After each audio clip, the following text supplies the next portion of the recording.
தேவனே, இன்று என்னை உருமாற்றும். ஜனவரி மாதம் 22ஆம் தேதி. நீங்கள் எப்படிப்பட்ட நிலம்? லூக்கா 8:15.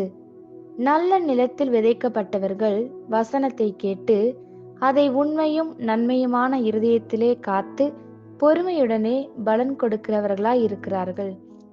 கீழே மண் இல்லை என்றால் எந்த விதையும் வளர்ந்து பலன் தர முடியாது.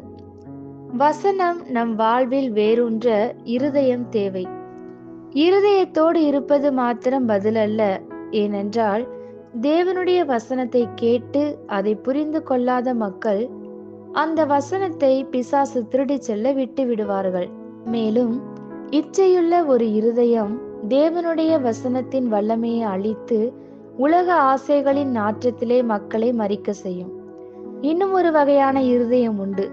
அது உபத்திரவங்களும் சோதனைகளும் வரும்போது வசனத்திலே நீடிக்க உற்சாகமான விடாமுயற்சி இல்லாத ஒரு பலவீன இருதயம்.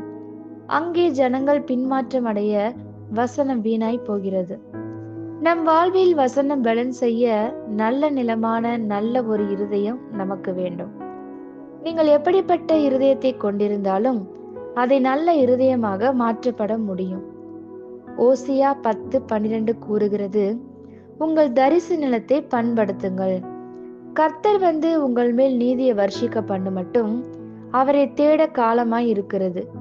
நமக்கு நேர்மையும் நன்மையுமான இருதயம் இருக்க வேண்டும். நேர்மை என்பது உண்மையாய் இருத்தல். நன்மை உண்மையிலிருந்து மாத்திரமே பாய்கிறது. வசனம் சத்தியமாய் இருப்பதால் நம் வாழ்வில் உள்ள எல்லா உண்மையற்ற நேர்மையற்ற வழிகளையும் நாம் கையாளாதவரை அது பலன் தர முடியாது. இருண்ட மற்றும் கசப்பான இருதயத்தை குணப்படுத்த ஒரு காரியம் அவசியம். தேவன் உங்கள் இருதயத்தையும் சிந்தனைகளையும் அறிந்து சீர்படுத்த ஏதுவாக அதை ஆராய இடமளிக்க வேண்டும். அவற்றை மறைக்க முயற்சிப்பது வெளிப்புறமாக சரியாக தோன்றினாலும் உட்புறத்தை அழித்துவிடும். தேவன் உட்புறத்தின் ஆழத்தில் மாற்றத்தை கொண்டு வரும்போது அவரது பரிசுத்த பிரசன்னம் உங்கள் வாழ்வை நிரப்பி நீங்கள் ஒரு ஜீவனுள்ள ஆலயமாக மாறுகிறீர்கள். அங்கே தேவனுடைய வசனம் முழு பலத்தோடு வாசம் செய்கிறது. ஆமேன். இந்த வார்த்தைகளினால் நீங்கள் ஆசீர்வதிக்கப்பட்டீர்கள் என்று நாங்கள் நம்புகிறோம்.